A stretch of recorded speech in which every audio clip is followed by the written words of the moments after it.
ठाणे जिल्ह्यात आज भारतीय टपाल विभागाच्या वतीनं डाक चौपालचं आयोजन यशस्वीपणे करण्यात आलं। या उपक्रमाचा उद्देश सरकारच्या विविध कल्याणकारी योजना आणि त्यांचे फायदे सर्वसामान्य जनतेपर्यंत पोहोचवणे हा होता। नियोजन भवन हॉल ठाणे येथे आयोजित या डाक चौपालात शेकडो नागरिकांनी सहभाग घेतला आणि विविध योजनांचा लाभ घेतला।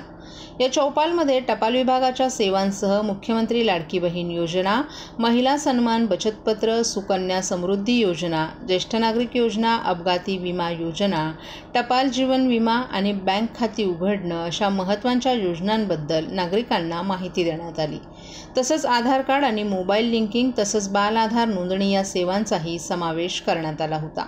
या उपक्रमादरम्यान ठाणे प्रशासनाचे अधिकारी आणि सदस्यही उपस्थित होते, ज्यांनी नागरिकांना योजना लागू करण्याची प्रक्रिया समजावून सांगितली। या उपक्रमाच्या यशस्वी आयोजनामुळे ग्रामीण आणि शहरी भागातील नागरिकांना टपाल विभागाच्या योजनांचा लाभ घेण्यासाठी एक प्रभावी व्यासपीठ उपलब्ध झालं।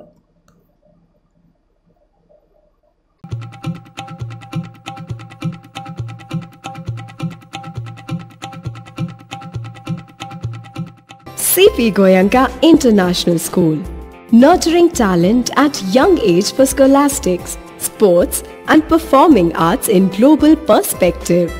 Proud to have world toppers and country toppers in 10th standard Cambridge examinations. Ranked the best emerging school by the Times of India for personality over percentage. CP Goenka is the intelligent choice.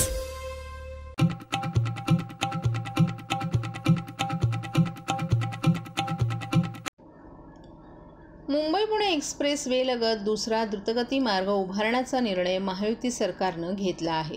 अंतिम मंजुरीसाठी केंद्रीय रस्ते परिवहन मंत्रालयाकडे हा निर्णय पाठवला गेलाय। मुंबईहून पुण्याला जलद पोहोचवण्यासाठी यशवंतराव चव्हाण द्रुतगती मार्ग आहे।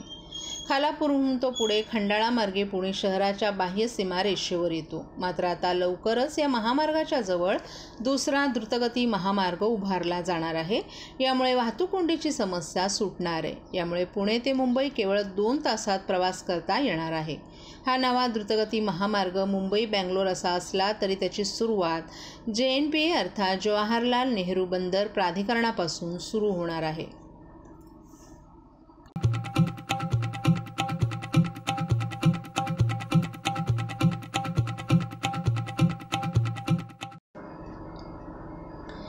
हिरानंदानी इस्टेट क्लब हाऊसमध्ये रविवारी 22 सप्टेंबर रोजी रात्री 8च्या सुमारास एक घटना घडली। या घटनेत सकाळी 8च्या सुमारास पत्रकार राजेश शेटकर यांनी एका 3 वर्षीय लहान मुलाचे पाण्यात बुडताना प्राण वाचवले। क्लब हाऊसमधील तरण तलावात नेहमीप्रमाणे संध्याकाळी 7च्या बॅचला सभासदांची गर्दी झाली होती। या गर्दीमध्ये पत्रकार राजेश शेटकर देखील होते। तरण तलावात मुक्तविहार करताना सुमारे 8च्या सुमारास एक लहान मुलगा पाण्यात पडल्याचं राजेश शेटकर यांच्या लक्षात आलं। त्या मुलाकडे कोणाचंही लक्ष नव्हतं असं दिसून आलं। पाण्यात हा मुलगा खाली तळाला जात आहे हे लक्षात येताच पत्रकार राजेश शेटकर लगबगीनं त्या मुलाच्या दिशेनं जाऊन त्याला पाण्यातून वर काढले। दोन्ही हातानं मुलाला वर घेऊन जोरात आवाज दिला, हा मुलगा कोणाचा आहे? त्यावेळी सगळ्यांचं लक्ष राजेश शेटकर यांच्याकडे गेलं। मोबाईलमध्ये व्यस्त असलेल्या त्या मुलाच्या वडिलांना मुलगा कधी पाण्यात पडला हे लक्षातच आलं नव्हतं। आपला मुलगा पाण्यात पडलेला पाहून लगेचच ते शेटकर यांच्याकडे गेले आणि तिथेच त्या मुलाची आई देखील पोहण्याचा सराव करत होती। ती सुद्धा त्वरित जवळ आली। आपल्या मुलाला पाण्यात पाहून दोघांनाही आश्चर्याचा धक्का बसला। आपल्या मुलाचे प्राण राजेश शेटकर यांनी वाचवले याची जाणीव त्यांना झाली आणि दोघांनीही राजेश शेटकर यांचे आभार व्यक्त केले। झालेल्या प्रकारात लहान मुलाच्या वडिलांचा हलगर्जीपणा असला तरी देखील क्लब हाऊसच्या सुरक्षा रक्षकांवरही प्रश्नचिन्ह उपस्थित केला जात आहे।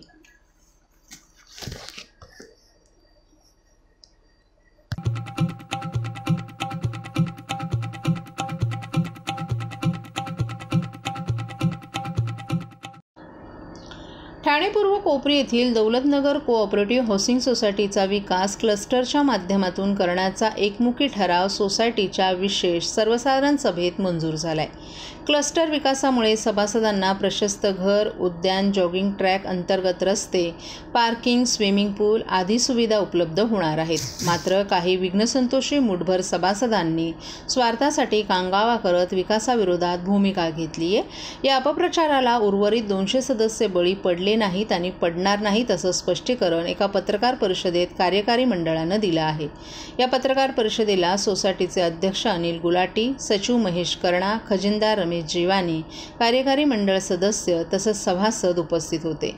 दौलतनगर कोऑपरेटिव्ह हाऊसिंग सोसायटी ही सुमारे 60 वर्ष जुनी आहे। सोसायटीला 2002 पासून C1 अतिधोकादायक इमारत म्हणून अनेक नोटिसा मिळाल्यात। सध्या सर्व रहिवासी हे जीव मुठीत धरून धोकादायक इमारतीत राहत आहेत। काही विघ्नसंतोषी लोकांना त्याचं गांभीर्य नसल्यामुळे स्वतःच्या स्वार्थासाठी ते इतर सभासदांना भडकवत आहेत। तसंच मॅनेजिंग कमिटीला विचारात न घेता बिल्डरला त्रास देऊन डेव्हलपमेंट थांबवण्याचा प्रयत्न करत आहेत असा आरोप सोसायटीचे अध्यक्ष अनिल गुलाटी यांनी केलाय। मेसर्स यश अशोका डेव्हलपर्सची नियुक्ती बहुमतानं DDRच्या उपस्थितीत करण्यात आली आहे। त्यानंतर आम्ही एकमतानं क्लस्टर योजनेला मान्यता दिली आहे। क्लस्टरला एकमतानं मान्यता दिली म्हणून मेसर्स यश अशोका यांनी कायदेशीर बाबी पूर्ण करून ते कार्य करत आहेत। कमिटी आणि सभासदांचा मेसर्स यश अशोका डेव्हलपरला दौलतनगर डेव्हलपमेंट कामासाठी पूर्णपणे पाठिंबा असल्याचं सोसायटीचे अध्यक्ष अनिल गुलाटी यांनी सांगितलं।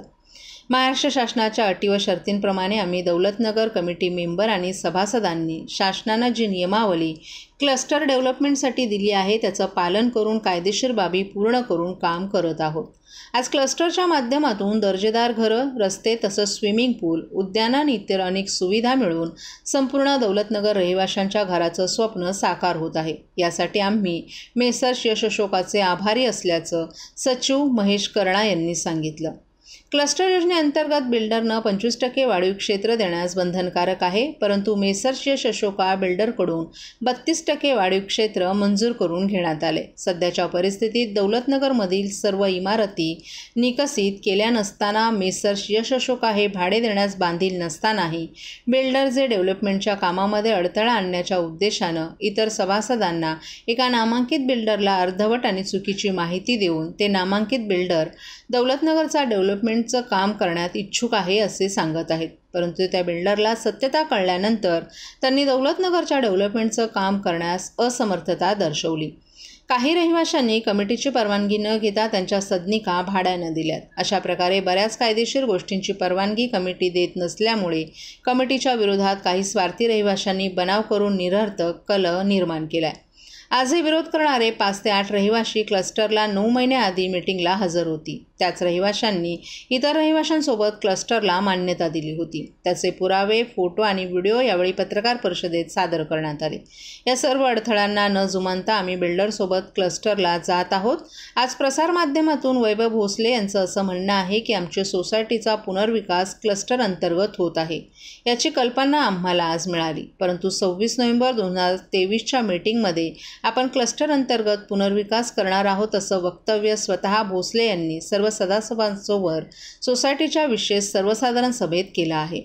सोसायटीच्या SGMमध्ये दौलतनगरची डेव्हलपमेंट ही क्लस्टर योजनेमध्ये होणाऱ्या चर्चेत वैभव भोसले सहभागी झाले आहेत। शोभा नारवानी यांनी विकासक मेसर्स यश अशोका यांचं स्वागत केलं आणि क्लस्टर डेव्हलपमेंटसाठी शुभेच्छा दिल्यात। तसंच सोसायटीचे सभासद आणि प्राध्यापक आल्हाद जोशी यांनी क्लस्टर योजनेबद्दल सर्वांच्या वतीनं क्लस्टर योजना मान्य असल्याचं सांगितलं।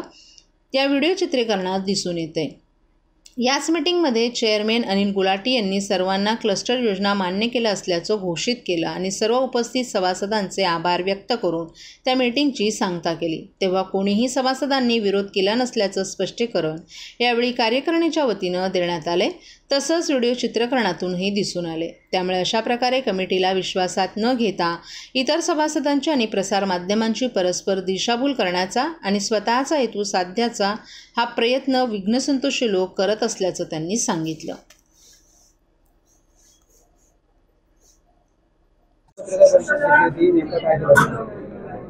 माझं नाव महेश राधाकिशन कर्णा, मी दौलतनगर सोसायटीचा गेल्या 9 वर्षापासून सचिव आहे आणि ही पत्रिका परिषद आम्ही घेतली कारण जे लोक खोटे आरोप करतात कमिटी विरुद्ध, बिल्डर विरुद्ध, आणि जे आम्ही क्लस्टर मेजॉरिटी काय युनानिमसली पास केला ते असं पसरवतात की आम्ही कधी त्याला मान्यता दिलीच नाही. कारण काय आमची सोसायटी आता 2002 पासून धोकादायक डिक्लेअर झाली. TMC दरवर्षी नोटीस देते आणि आता तरी 2 बिल्डिंग डिमॉलिशसाठी पण आता नोटीस आली आहे. उद्या ते बिल्डिंग डिमॉलिश केले तर लोक कुठे जाणार, 200 परिवार कुठे जाणार.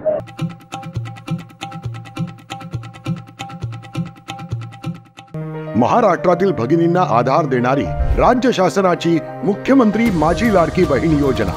या योजनेअंतर्गत अल्प उत्पन्न गटातील 21 ते 65 वयोगटाच्या भगिनींना मिळणार दरमहा 1500 रुपयाची मदत. अर्ज करण्यासाठी 31 ऑगस्ट 2024 पर्यंत मुदतवाढ. कुटुंबाचं वार्षिक उत्पन्न 2.5 लाख रुपयांपेक्षा कमी असलेल्या महिला पात्र. कुटुंबाकडे पिवळं किंवा केशरी रेशन कार्ड असल्यास उत्पन्नाचा दाखला आवश्यक नाही. पांढरं रेशन कार्ड असेल किंवा रेशन कार्ड नसेल तर कुटुंबाचं वार्षिक उत्पन्न 2.5 लाखांपेक्षा कमी असल्याचा दाखला आवश्यक. योजनेसाठीचा ऑनलाईन अर्ज नारी शक्ती दूत ॲपवरून किंवा पोर्टलवर भरता येईल. ज्या भगिनींना ऑनलाईन अर्ज भरता येत नसेल त्यांच्यासाठी अंगणवाडी, ग्रामपंचायत, वॉर्ड ऑफिस, सेतू सुविधा केंद्रामध्ये किंवा आशाताई बचत गटाच्या CRP यांची मदत उपलब्ध. आता आपल्याला अभिमानानं म्हणता येईल, सुखी आणि सुरक्षित आहे माझी लाडकी बहीण.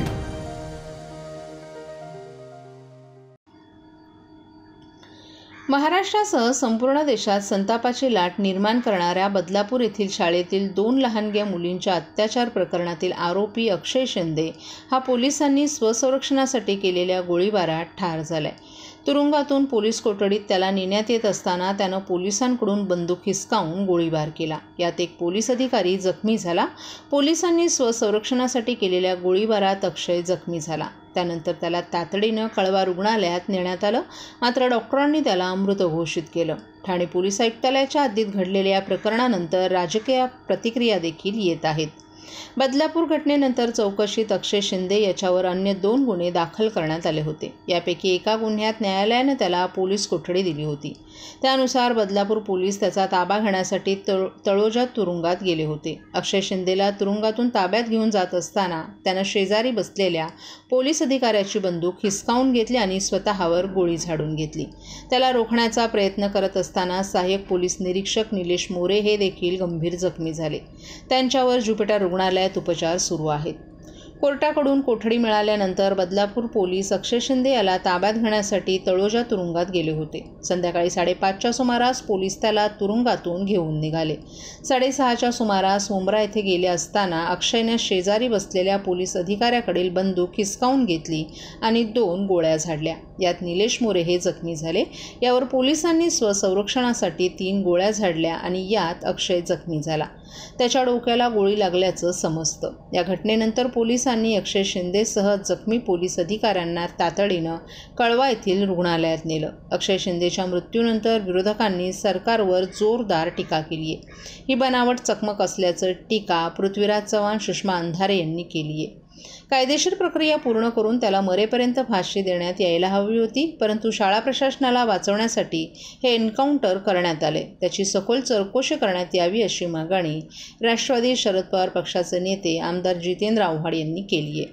उपमुख्यमंत्री आणि गृहमंत्री देवेंद्र फडणवीस यांनी या घटनेची तातडीनं चौकशी करण्याचे आदेश दिलेत. फडणवीस यांनी अक्षय शिंदेचा मृत्यू झाल्याच्या वृत्तालाही दुजोरा दिलाय. या आरोपीला फाशी देण्याची मागणी करणारे विरोधक पोलिसांनी स्वसंरक्षणासाठी गोळ्या झाडल्या म्हणून आरोपीची बाजू घेत असून ते निंदनीय असल्याचं मुख्यमंत्री एकनाथ शिंदे यांनी सांगितलं.